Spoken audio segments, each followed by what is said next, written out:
Haleluya, puji Tuhan, bersyukur kepada Maha Besar Tuhan yang sudah tolong kita semua hingga kita ada di pagi hari ini. Ibadah doa GPD USA kita segera akan mulaikan dan puji Tuhan, kita percaya Tuhan akan memberkati kita pagi hari ini. Selamat bergabung buat rekan-rekan hamba Tuhan yang sudah bergabung lewat Zoom. Dan selamat bergabung buat seluruh pemirsa, seluruh jemaat Tuhan di mana saja berada. Lawatan Tuhan akan menjadi bagian kita dalam ibadah doa pada pagi hari ini. Dan acara ini akan dipimpin oleh keluarga hamba Tuhan, Pastor Debbie dan Pastor Hani Pongo. Saya serahkan kepada Ibu Pendeta Debbie yang akan memimpin kita dalam pujian penyembahan. Selamat pagi, selamat kita datang kembali untuk memuji Tuhan. Mari saudara kita satukan hati kita menyembah Tuhan di pagi hari ini menghampiri tahta Tuhan. Sebab dia layak menerima segala pujian.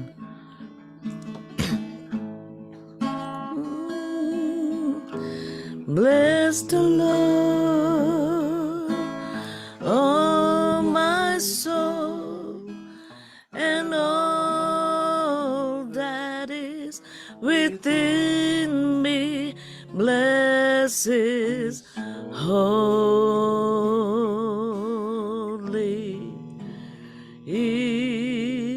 name.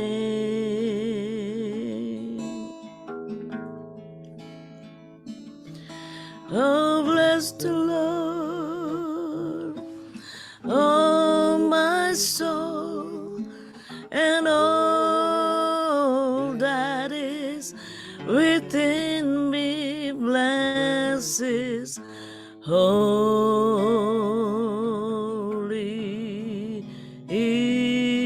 name.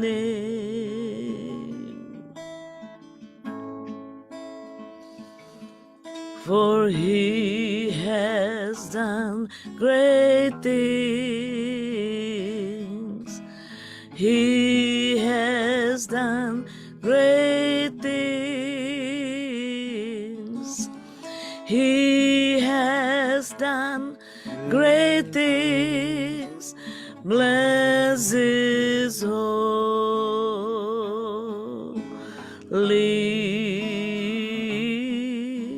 name.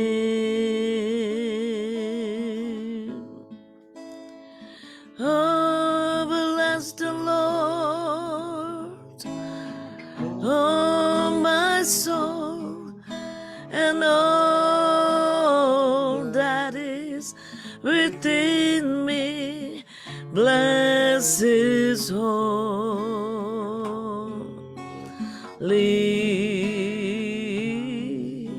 name. Oh, bless the Lord, oh my soul. Bless the Lord, oh my soul, and all that is within me. Bless His holy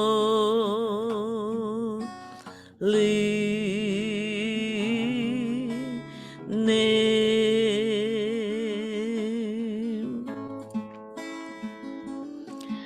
For He has done great things.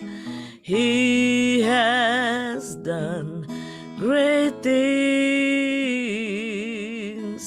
He has done great things. Bless His holy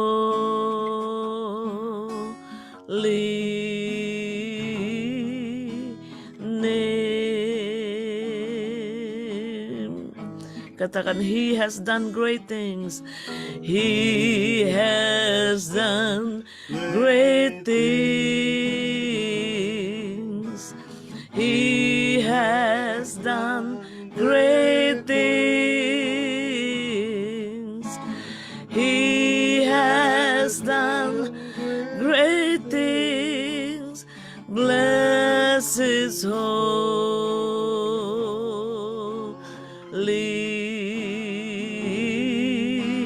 name. Haleluya. Terpujilah Engkau Tuhan untuk selama-lamanya kasih setiamu. Haleluya, haleluya, haleluya. Bless the Lord, oh my soul, oh my soul, worship His holy name. Sing like never before, oh my soul, I worship Your holy name. Bless the Lord, oh my soul, oh my soul, worship His holy name. Sing like never before, oh my soul, I worship Your holy name.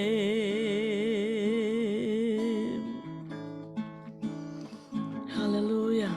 Oh, bless the Lord, oh my soul. Oh, bless the Lord, oh my soul. Thank you, Jesus. Thank you, Lord. Thank you, Jesus. Hallelujah. Hallelujah.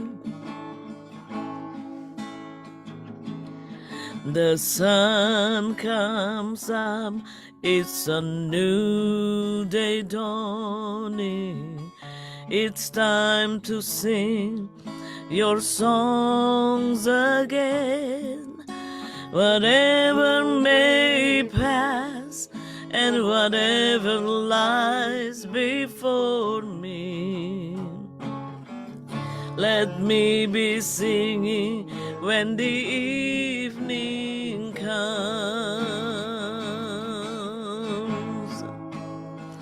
Oh, bless the Lord, oh my soul, oh my soul, worship His holy name. Sing like never before, oh my soul, I'll worship Your holy name. You're rich in love and You're slow to anger. Your name is great and Your heart is kind. For all Your goodness I will keep on singing. 10,000 reasons for my heart to find.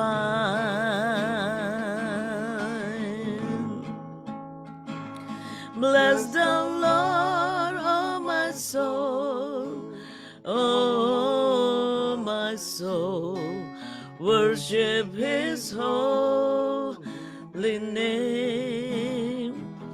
Sing like never before, oh my soul, I worship Your holy name.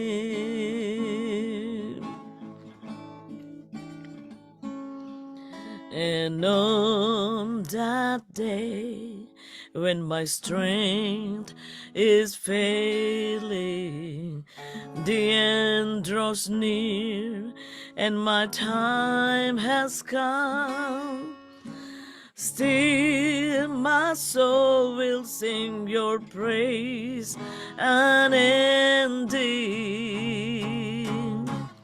10,000 reasons, then forevermore.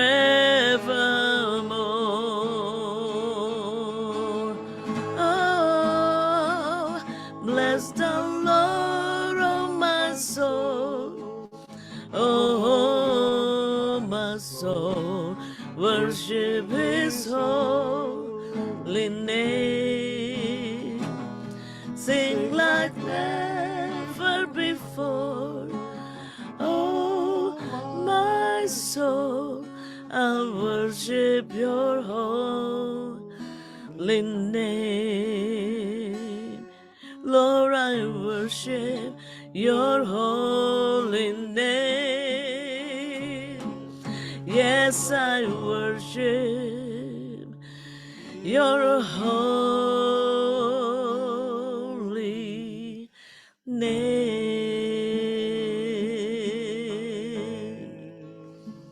Thank you, Jesus.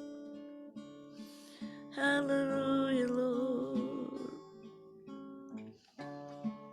Hallelujah, Jesus. Hallelujah, Lord. Thank you, Jesus. For you are great. You do miracles so great. There is no one else like you. There is no one else like you. For you are great. You do miracles so great. There is no one else like you. There is no one else like you.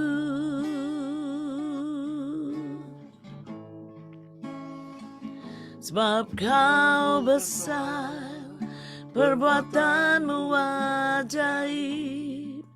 Tiada seperti Engkau. Tiada seperti Engkau. Sebab kau besar, perbuatanmu ajaib. Tiada seperti Engkau. Tiada seperti Engkau.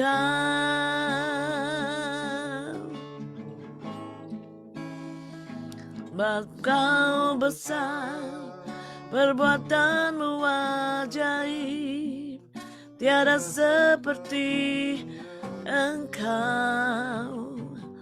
Tiada seperti Engkau. Sebab kau besar, perbuatanmu ajaib. Tiada seperti Engkau. Tiada seperti Engkau.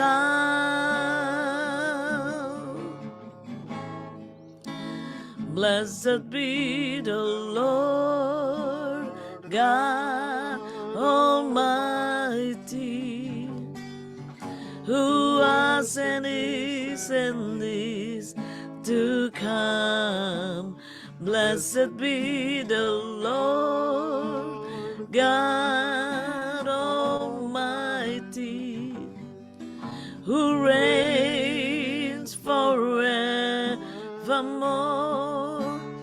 Blessed be the Lord God Almighty, who was and is to come. Blessed be the Lord God Almighty, who reigns forevermore.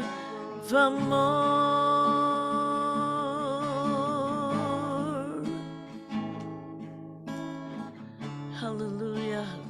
Thank you, Jesus. Forever we are grateful to you, God. Thank you, Jesus. Thank you, Lord. You are awesome, glorious. Hallelujah. Terima kasih Tuhan. Terima kasih. Terima kasih Tuhan. Engkau ajaib dan luar biasa pada pagi hari ini. Lawatlah kami pada pagi hari ini Tuhan, supaya kami dapat mendengarkan juga firman-Mu yang sebentar akan disampaikan oleh hamba-Mu Tuhan. Biarlah Tuhan Engkau berbicara kepada masing-masing pribadi yang berada dan menyaksikan doa pagi hari ini Tuhan. Karena tidak ada yang dapat kami lakukan, tetapi duduk memuji Tuhan, menyembah Tuhan. Kami duduk memuliakan nama-Mu Tuhan. Sebab Engkau hidup dan Engkau ajaib dalam kehidupan kami. Terima kasih Tuhan. Kau pakai hamba-Mu akan berbicara pada pagi hari ini. Tuhan Yesus, kami mau mendengarkan suara-Mu. Nah Tuhan, kami berhaus dan berlapar akan kebenaran firman Tuhan. Terima kasih Tuhan, terima kasih. Terpujilah kiranya Engkau selama-lamanya. Dari kekal sampai kekal. Terima kasih Tuhan, ini menjadi doa syukur kami. Doa yang kami panjatkan ke depan hadirat-Mu. Tuhan, memuji Tuhan, memuliakan Engkau. Dalam nama Tuhan Yesus Kristus kami sudah berdoa, mengucap syukur, haleluya. Amin, amin. Saya serahkan kepada Pastor Hani Pongo.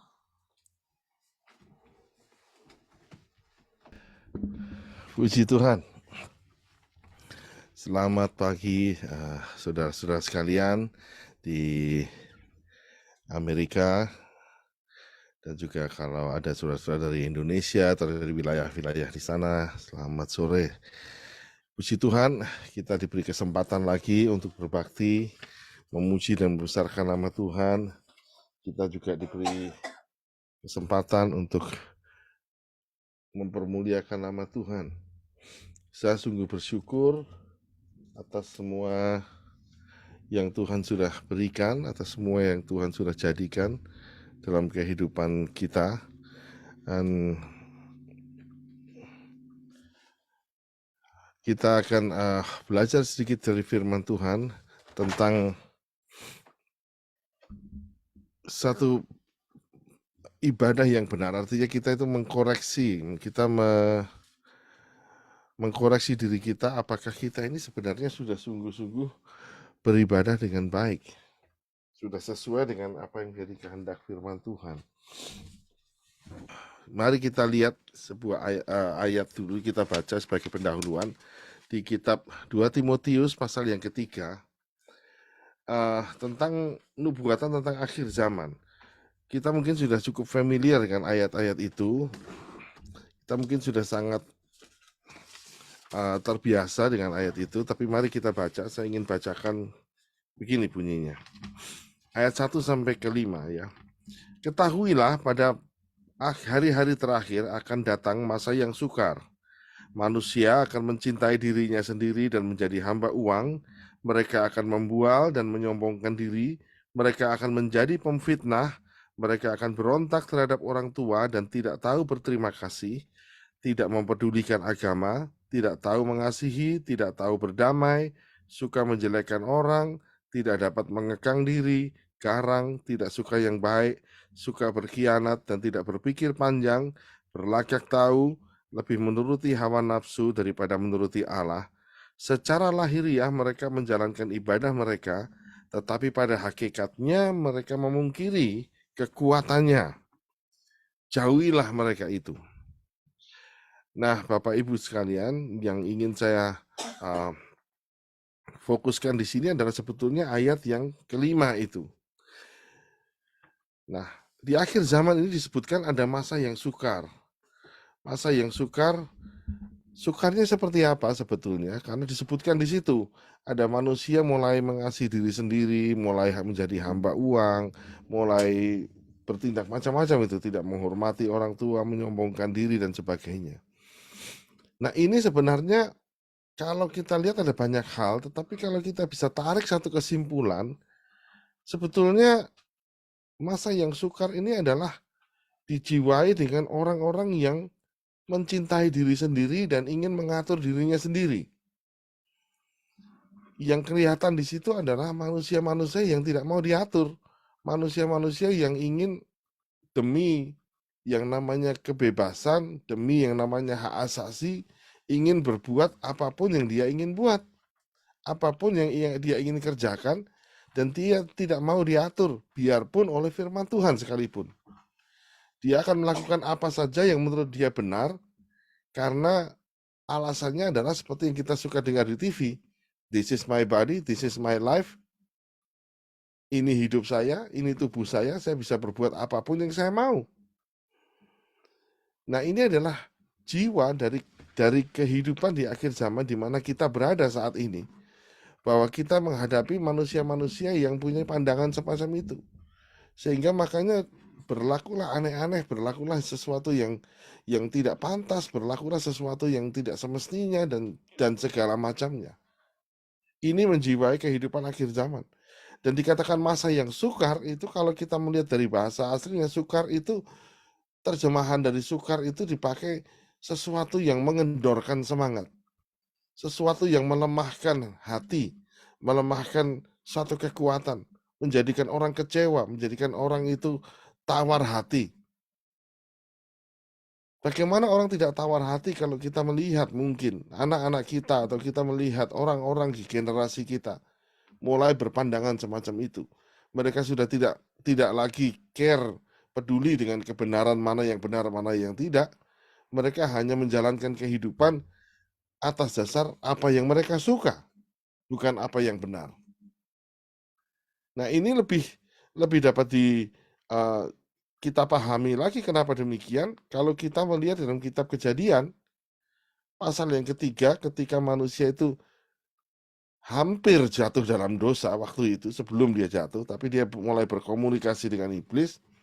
Ada satu komunikasi di ayat 4 di Kejadian 3, ayat 4 ayat 5, dibilang, tetapi ular itu berkata kepada perempuan itu, sekali-kali kamu tidak akan mati, tetapi Allah mengetahui bahwa pada waktu kamu memakannya, matamu akan terbuka dan kamu akan menjadi seperti Allah, tahu tentang yang baik dan yang jahat.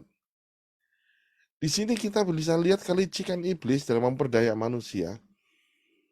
Apa yang terjadi ketika manusia itu makan buah yang dilarang oleh Tuhan itu adalah secara sederhana mengetahui apa yang baik dan buruk. Itu saja. Tetapi itu adalah sifat yang atau karakter yang dimiliki oleh Allah. Dan iblis menggunakan ini untuk mengecoh manusia dengan mengatakan kamu akan menjadi seperti Allah. Yaitu mengetahui yang buruk dan yang baik dan yang buruk. Tapi pendahuluan kamu akan menjadi seperti Allah itu membuat bayangan orang itu berbeda. Karena kalau dia mengatakan seperti Allah, itu memancing kehendak bebas kita, memancing pemikiran kita untuk berpikir bahwa ya kalau seperti Allah berarti saya ini mengatur semuanya. Dan manusia itu saudara-saudara diciptakan, diberi kuasa oleh Tuhan. Manusia itu satu-satunya ciptaan yang ketika diciptakan diberi kuasa untuk Tuhan untuk mengatur segala sesuatu. Manusia itu diciptakan untuk diberi hak untuk mengatur semua yang ada di dunia ini. Sehingga kemampuan dan hasrat, keinginan untuk mengatur itu ada dalam kehidupan manusia. Keinginan untuk menjadi pemimpin itu ada di dalam dunia manusia, dalam hati setiap manusia. Siapapun dia. Tinggal masalahnya mana yang lebih kuat, mana yang lebih punya kemampuan, dan mana yang agak kurang kemampuannya. Tapi keinginan, kerinduan untuk jadi pemimpin dan mengatur itu, jadi seorang manajer begitu, itu ada dalam kehidupan manusia. Dan iblis ini dengan kelicikannya mengkorek itu, mengeluarkan meng-highlight, kalau kita bisa pakai itu stabilo itu kuning-kuning itu, diperjelas kamu itu bisa mengatur dirimu sendiri. Dan itulah yang terjadi di akhir zaman ini. Manusia termakan dengan itu. Dia ingin mengatur dirinya sendiri. Dia tidak ingin lagi diatur. Dia ingin menjadi dirinya sendiri. Secara sederhana sebetulnya, ini adalah satu dosa yang memang sudah sejak zaman dulu kala. Kenapa Lucifer itu menjadi iblis, menjadi setan? Karena dia ingin menjadi sama seperti Tuhan. Kenapa dia ingin jadi sama seperti Tuhan? Karena dia ingin menjadi penguasa dari segalanya, mengatur semuanya. Nah, sekarang manusia sudah menjadi hal semacam itu. Ingin mengatur semuanya. Sampai apa yang diciptakan oleh Tuhan pun dia sangkal. Seperti kita lihat di dunia kita ini. Ada orang yang lahirnya wanita, nanti 50 tahun kemudian dia bilang saya sebenarnya pria. Tapi terperangkap di dalam tubuh manusia. Itu kan berarti menghina Tuhan. Jadi kita mengatakan bahwa Tuhan itu kerjanya nggak beres gitu kan. Menciptakan tubuh wanita diisi pria di dalamnya. Sampai terperangkap di situ. Atau sebaliknya. Sehingga terjadilah transgender dan sebagainya. Ini adalah satu hal yang sudah di akarnya sudah mulai dari kitab Kejadian itu. Bahwa manusia ingin mengatur dirinya sendiri. Bahwa dia yang lahir laki-laki saja sekian puluh tahun kemudian bisa mengatakan saya sebenarnya bukan laki-laki. Ini pemikiran-pemikiran dunia yang sudah kacau balau. Tetapi pada saat di mana kita hidup saat ini menjadi sesuatu yang masuk akal. Inilah anehnya. Saya pernah diajak bicara dengan teman begitu yang ngomong secara kasarnya saja. Kita mengatakan yang namanya anjing saja itu tidak pernah. Namanya anjing jantan, mau cari anjing jantan itu tidak pernah begitu. Nah, kenapa manusia kok bisa seperti itu? Ini berarti ada sesuatu di dalam pemikirannya yang sudah dibolak-balik. Yang sudah dikacaukan.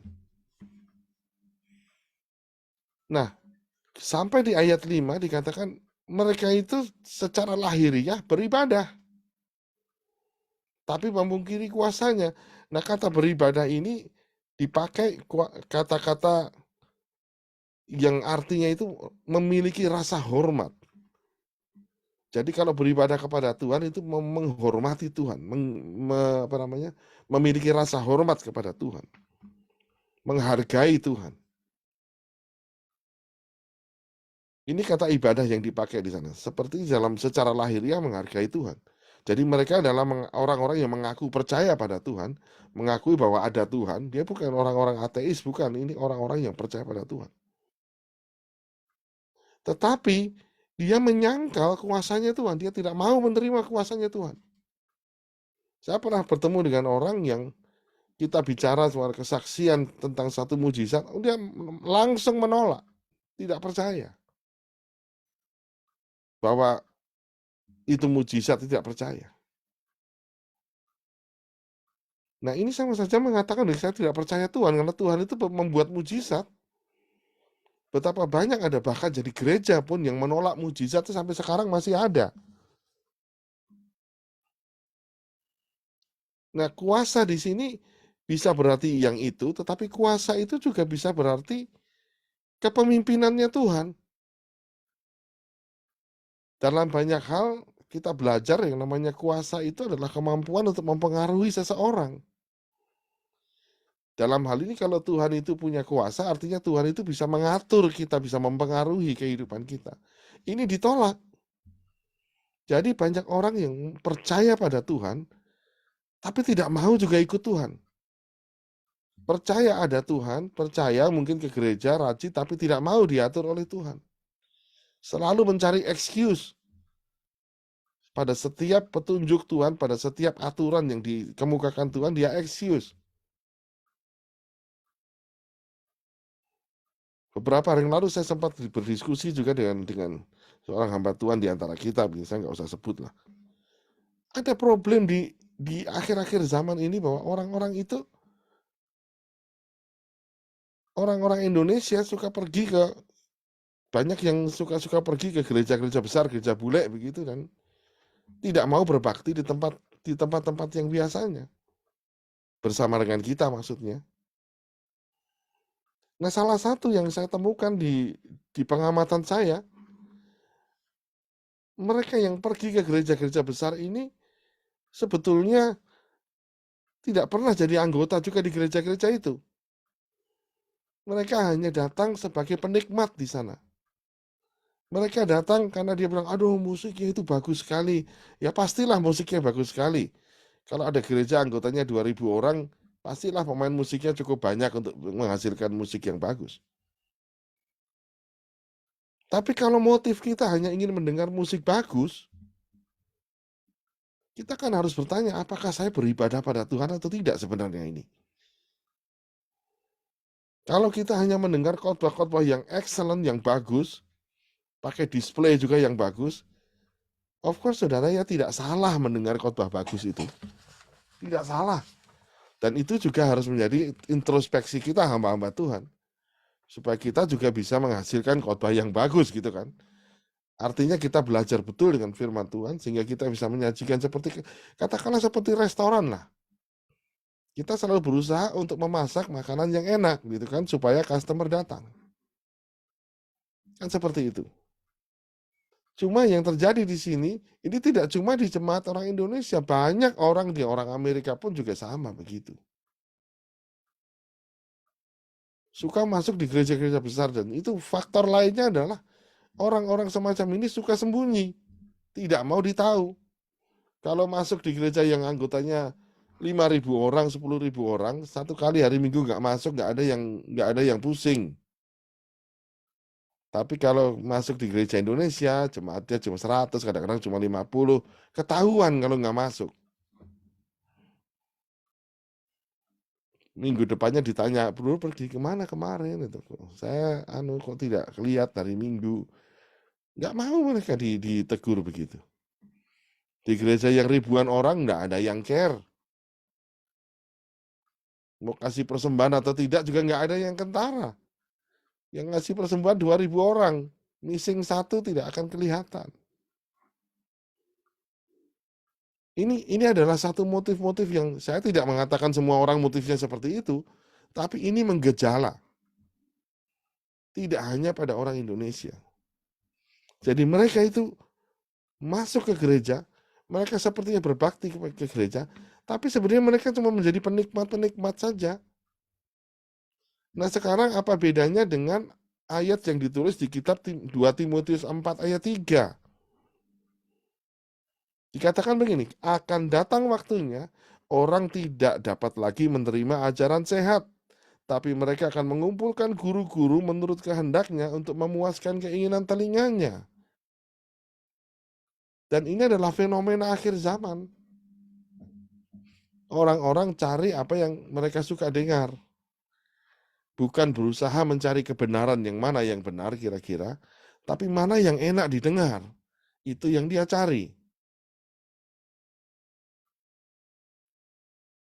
Nah, mari kita lihat sebenarnya implikasi dari dua ayat ini, dari ayat Timotius ini, bahwa gejala di akhir zaman itu, orang itu sudah mengaburkan antara ibadah dan entertainment. Antara satu, pelayanan kepada Tuhan, ibadah itu kan pelayanan pada Tuhan. Dengan mencari hiburan. Memang dalam kondisi akhir zaman ini, masa yang sukar juga. Secara ekonomi pun sukar. Sehingga banyak orang itu yang hidup dalam tekanan. Banyak orang hidup itu stres. Sehingga mereka memang mencari hiburan juga. Dan sebetulnya apakah salah mencari hiburan di gereja? Tentu saja tidak salah. Tapi kalau motif kita hanya mencari hiburan di gereja, kita harus taruh tanda tanya, apakah kita beribadah pada Tuhan atau tidak. Dan ini berlaku semua, bahkan hamba-hamba Tuhan juga sama. Motif melayani Tuhan itu masih ada di sana atau tidak. Kalau kita hanya mencari kenikmatan, itu berarti kita tidak cari Tuhan. Kalau kita cari Tuhan, kadang-kadang cari Tuhan itu tidak nikmat. Nah, disinilah ironi yang terjadi di dalam ayat 2 Timotius 3 ayat 5 itu. Secara lahiriah mereka beribadah, tapi menolak hakikat dari ibadah itu dia tolak. Yang namanya penyembahan itu saudara-saudara bukan hanya nyanyi-menyanyi. dengan lagu yang perlahan-lahan begitu, dan kita mendengar syair lagunya, kita jiwai, mungkin kita menangis, mungkin kita bisa merasa satu sukacita dalam itu, semua baik. Tapi yang namanya penyembahan itu adalah mengakui keberadaan Tuhan dan tunduk kepada apa yang kita ketahui itu. Kalau kita mengatakan Tuhan itu adalah maha besar, kita akui Tuhan itu maha besar, dan kita terima kenyataan bahwa Tuhan itu maha besar. Kalau kita mengatakan Tuhan itu Allah yang akan memimpin kehidupan kita, kita akui itu dan kita terima kenyataan itu, jangan ngatur diri sendiri. Ikut apa yang Tuhan mau. Itu yang dimaksud dengan penyembahan itu. Tidak hanya pujian yang kita naikkan, tetapi ada langkah berikutnya. Ada beberapa hamba Tuhan mengatakan bahwa setelah puji-pujian dan kita mengatakan yes Lord, whatever you want me to do, itu penyembahan. Nah, sebagai hamba-hamba Tuhan juga kita tidak boleh kehilangan itu juga. Tertelan dengan apa yang ada di akhir zaman. Sehingga pada saat ini banyak orang yang punya musik bagus, banyak gereja-gereja yang punya musik bagus, banyak orang yang datang ikut menikmati itu, tapi apakah mereka benar-benar menyembah Tuhan? Tanda tanya. Karena kalau motifnya hanya mencari kenikmatan, saya masuk gereja situ karena musiknya bagus, karena lagunya enak, saya bisa menjiwai karena saya itu rasanya enak sekali di situ. Nah, itu berarti cuma cari kenikmatan, berarti tidak ada penyembahan di sana. Karena kalau ada penyembahan itu ada actionnya setelah itu. Seperti Yesaya ketika bertemu dengan Tuhan, Tuhan menampakkan diri. Yesaya mengatakan, aku celaka ini, aku ini orang yang najis bibir, yang lahir di bangsa yang najis bibir, dan seterusnya. Begitu Tuhan sudah menjamah dia, apa yang terjadi? Tuhan mengatakan, siapa yang akan kuutus dan siapa yang akan pergi untuk aku? Yesaya langsung jawab, inilah aku Tuhan. Itu penyembahan. Tetapi bayangkan kalau kita sudah menikmati hadirat Tuhan dan sebagainya, yang kita katakan tadi, aduh puji-pujian bikin saya keluar air mata, ini begini, begitu, begitu. Firman Tuhannya juga meneguhkan, tapi tidak ada move dalam pelayanan, tidak ada efeknya dalam pembuatan keputusan untuk mencari Tuhan lebih jauh, itu semua akan dipertanyakan. Dan itulah fenomena yang kita hadapi saat ini. Nah, kalau kita kembali sekarang kita lihat dalam kitab Roma pasal 12, ayat yang pertama. Kita bisa melihat di sana, dikatakan, demi kemurahan Allah aku menasihatkan kamu supaya kamu mempersembahkan tubuhmu sebagai persembahan yang hidup, yang kudus, yang dan berkenan kepada Allah. Itu adalah ibadahmu yang sejati. Jadi hakikat ibadah itu dari sejak zaman ibadah Yahudi sampai sekarang tidak berubah. Yang namanya ibadah itu selalu melibatkan sesuatu yang namanya korban. Pada zaman sebelum Yesus, beribadah itu selalu membawa binatang untuk dikorbankan. Karena itu hakikat ibadah itu ada unsur korban itu. Nah, kita sekarang juga begitu. Dalam ibadah itu selalu ada korban. Mungkin tidak lagi potong binatang di gereja, begitu tidak. Tetapi korban yang dimaksud di sini seperti ditulis ini, korban persembahan kehidupan kita ini jadi korban. Artinya kita tidak cari kenyamanan begitu. Yang namanya korban itu sesuatu, kalau saya catat di definisi dari kamus ini.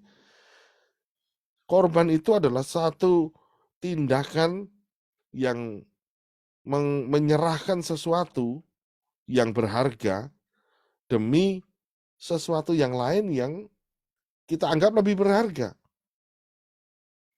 Jadi kalau kita masuk kepada Tuhan dan kita menyerahkan sesuatu dan tubuh kita, waktu kita, tenaga kita serahkan ke sana, itu kita sebenarnya menghargai Tuhan karena kita tahu yang diberikan Tuhan kepada kita jauh lebih besar dari itu. Tapi bagaimana dengan kehidupan kenyataan di lapangan saat ini? Kalau orang yang mencari kenyamanan, dia tidak mau mengorbankan dirinya, tidak mau. Kurang nyaman sedikit kursi gereja, kurang empuk sedikit, sudah tidak mau datang ke gereja.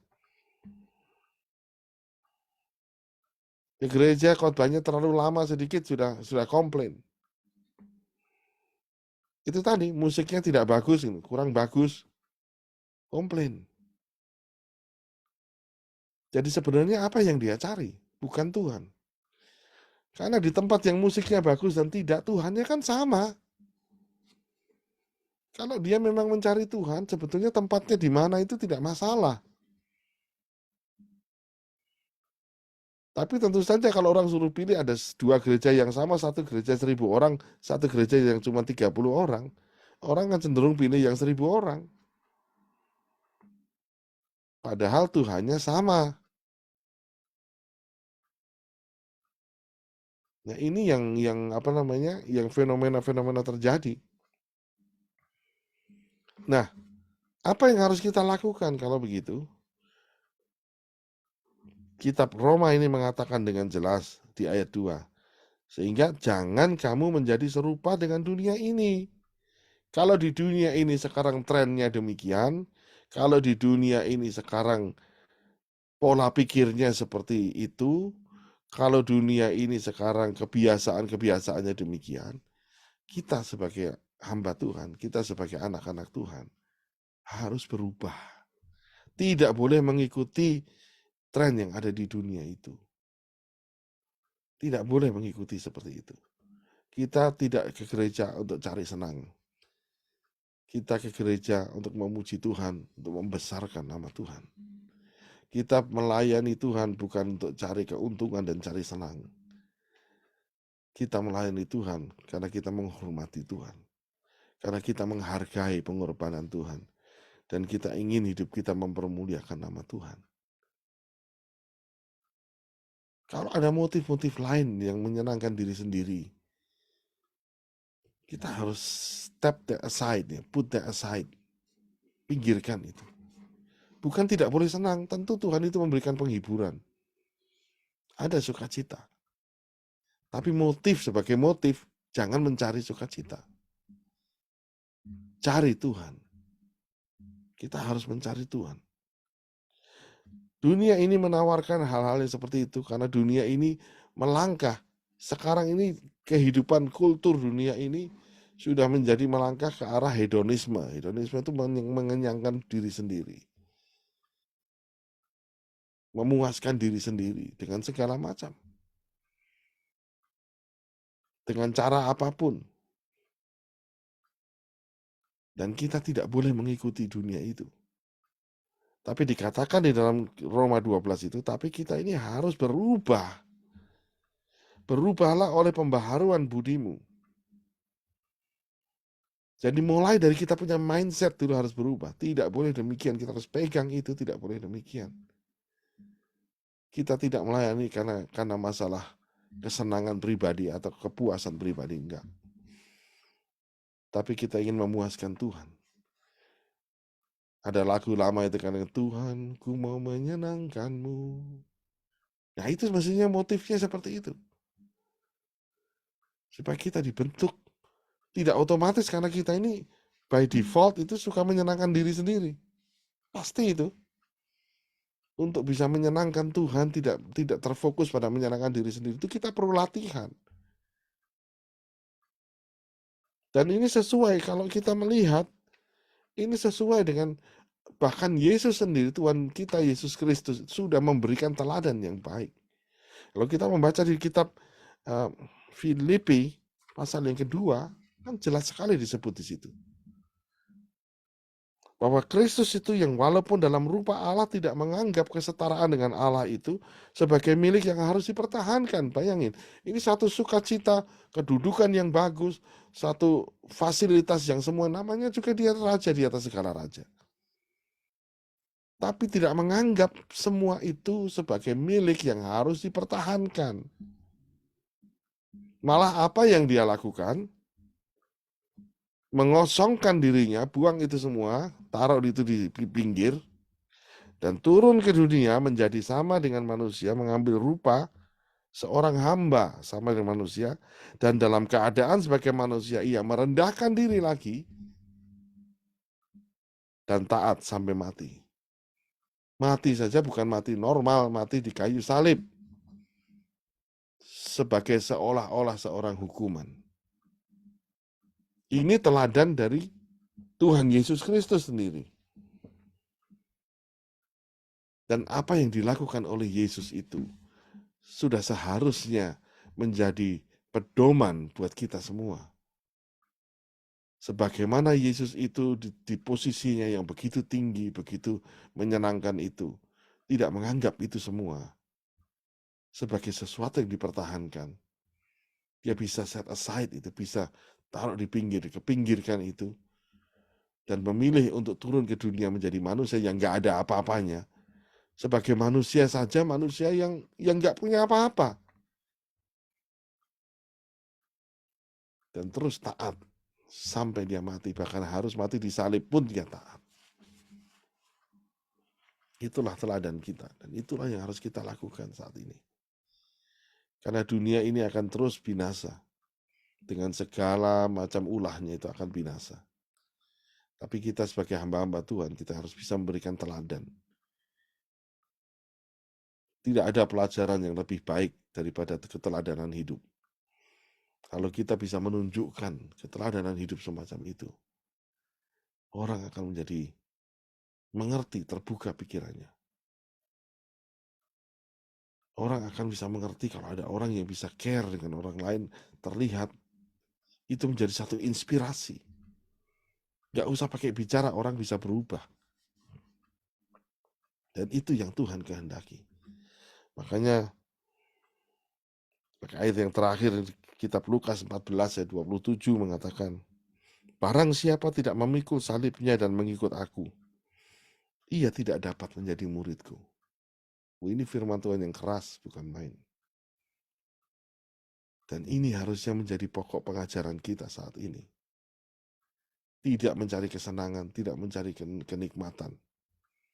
Kenikmatan itu akan datang kalau kita ada dalam hadirat Tuhan. Kesenangan itu akan datang, sukacita, damai, sejahtera itu semua ada. Tapi jangan fokus untuk mencari itu. Jangan terpusat perhatiannya untuk hal itu. Yang harus kita cari adalah Tuhan. Mengikut Tuhan. Mengikut Tuhan artinya apa? Bersedia diperintah oleh Tuhan. Dan siap berkorban, memikul salib. Bapak Ibu mau mengikut perintah Tuhan itu kadang-kadang resikonya harus menyangkal diri sendiri. Mengikut Tuhan itu kadang-kadang harus meng-cancel kehendak sendiri. Disitulah yang dikatakan di ayat itu. Mengikut Tuhan itu berarti memikul salib. Bukan salibnya Tuhan yang kita pikul, salib kita yang kita pikul, gitu kan? Barang siapa tidak mengikut aku dan memikul salibnya, ya, salib kita sendiri. Dan mengikut Tuhan, artinya kita siap menyangkal diri kita sendiri, lebih mengutamakan Tuhan daripada kita sendiri, dari diri kita sendiri. Itu yang Tuhan mau. Dan marilah kita sebagai hamba-hamba Tuhan tetap dalam semangat yang seperti itu, menghadapi semua tantangan, menghadapi semua yang berlaku di dunia ini yang makin menjauh dari Tuhan. Kita tetap setia mengikut Tuhan, walaupun kadang harus memikul salib. Tidak apa-apa, karena Tuhan juga sudah memberi contoh memikul salib. Kadang-kadang ada orang mengatakan, kenapa ya kok ini tidak dilalukan dari Tuhan, oleh Tuhan. Tuhan itu selalu ada dua macam jalan, atau bahkan mungkin lebih, tapi setidaknya dua macam. Kalau kita ingin menghadapi satu kesulitan itu, yang pertama Tuhan bisa singkirkan kesulitan itu, hilangkan kesulitan itu. Yang kedua, Tuhan izinkan kesulitan itu, tapi memberikan kekuatan pada kita untuk bisa menanggungnya. Nah, mari kita belajar dari firman Tuhan. Saya tidak panjangkan ini firman Tuhan. Mari kita menjadi murid Tuhan. Mari kita menjadi orang yang benar-benar beribadah kepada Tuhan. Dan tidak memungkiri kuasanya. Ibadah disertai dengan kuasa Allah. Tapi itu hanya terjadi kalau kita mau menyangkal diri dan memikul salibnya. Amin. Mari kita berdoa.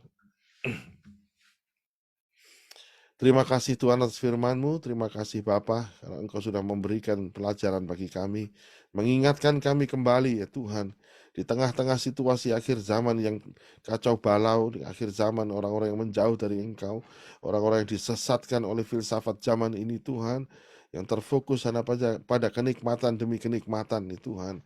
Bahkan di dalam mencari Engkau pun kadang-kadang sudah tersamar dengan kenikmatan. Tetapi Tuhan, kami mau sebagai hamba-hamba-Mu Tuhan, kembali kepada apa yang menjadi pengajaran-Mu, kembali pada apa yang menjadi teladan-Mu ya Bapa. Kami melayani Engkau tidak mencari kenikmatan, tapi kami melayani Engkau karena kami ingin mencari Engkau, mencari hadirat-Mu, di mana Engkau menjadi pusat bagi kehidupan kami. Engkaulah yang menjadi pusat bagi pelayanan kami. Engkaulah Tuhan yang patut ditinggikan, Engkau Tuhan yang patut dimuliakan, karena Engkau memang layak menerimanya. Terima kasih Tuhan, kami boleh berhenti berbicara, tapi kami berdoa biarlah firman-Mu terus berbicara dalam kehidupan kami, boleh menguatkan kami di saat kami lemah, boleh memberikan kekuatan ketika kami harus menghadapi berbagai kesulitan, dan karena Engkau adalah Allah yang setia, Engkau Allah yang tidak pernah membiarkan kami, tidak pernah meninggalkan kami, dan biarlah Tuhan, kami sebagai hamba-hamba-Mu di GPD USA ini Bapa, boleh menjadi teladan, boleh mempermuliakan nama Tuhan, dan hidup kami boleh menjadi penyembahan kepadamu. Terima kasih Tuhan, dalam nama Tuhan Yesus Kristus kami berdoa dan kami syukuri firman-Mu. Haleluya. Amin.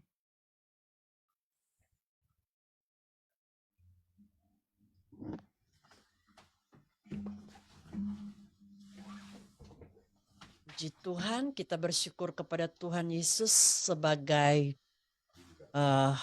penolong kita semua yang sudah memimpin ibadah doa kita, kita sudah mendengarkan firman Tuhan, kita semua diberkati oleh Tuhan. Terima kasih kepada keluarga hamba Tuhan, Pastor Debbie dan Pastor Hani Pongo, yang Tuhan sudah pakai menjadi saluran berkat dalam ibadah kita pagi hari ini. Tuhan memberkati atas pelayanannya, Tuhan terus pakai dengan luar biasa dalam setiap pelayanan pekerjaan Tuhan yang Tuhan percayakan. Terima kasih buat kehadiran semua hamba-hamba Tuhan dan semua jemaat Tuhan, para pemirsa yang sudah mengikuti ibadah doa pada pagi hari ini. Tuhan Yesus memberkati dan kita akan berjumpa lagi pada hari Jumat yang akan datang dalam ibadah doa GPD USA. Seterusnya acara ini saya serahkan kepada Pastor Charles Sulenan. Haleluya, puji Tuhan. Saya percaya kita sudah diberkati oleh firman Tuhan, sehingga ini akan menjadi pedoman ke depan dalam perjalanan pengiringan dan pelayanan kita. Puji Tuhan. Dan ada beberapa hal sebentar yang kami akan sampaikan kepada saudara. Tapi kita akhiri dulu ibadah ini.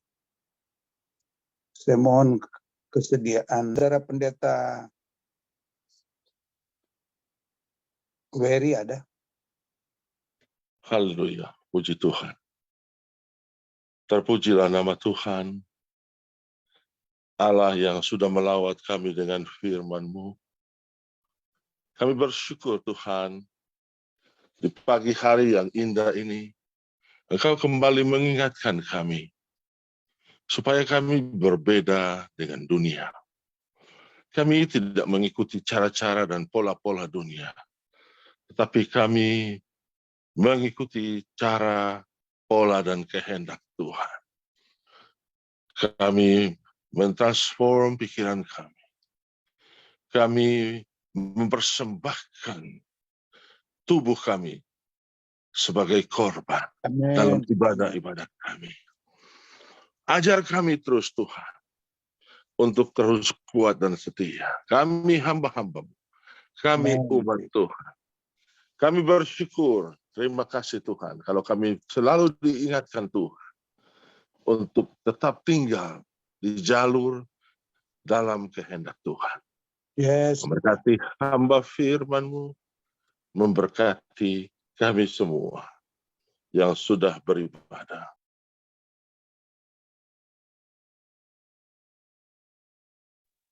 saatnya Tuhan kami mau berdoa bagi GPD USA dalam segala rencana-rencana kami, dalam rencana-rencana kerja ke depan.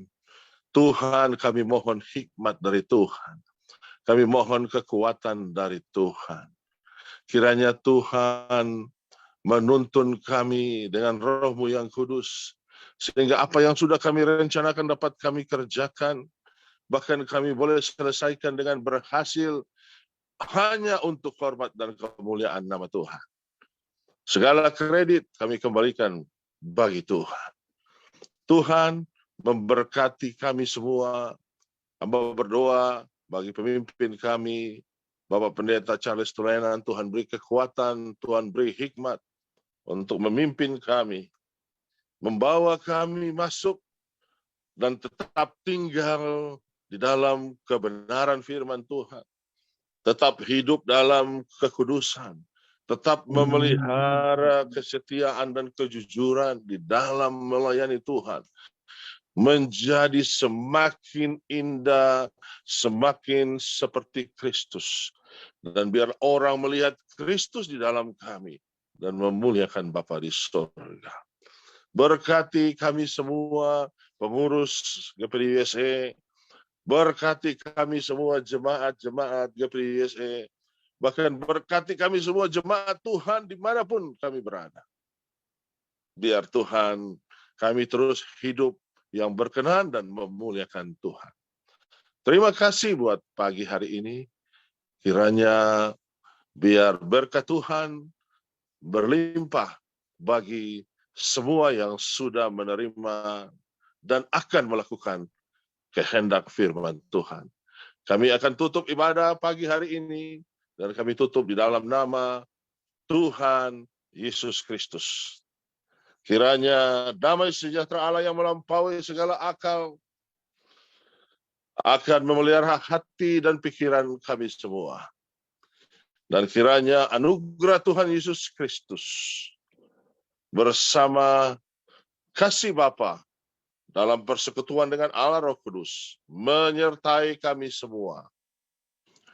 Mulai hari ini sampai Maranatha.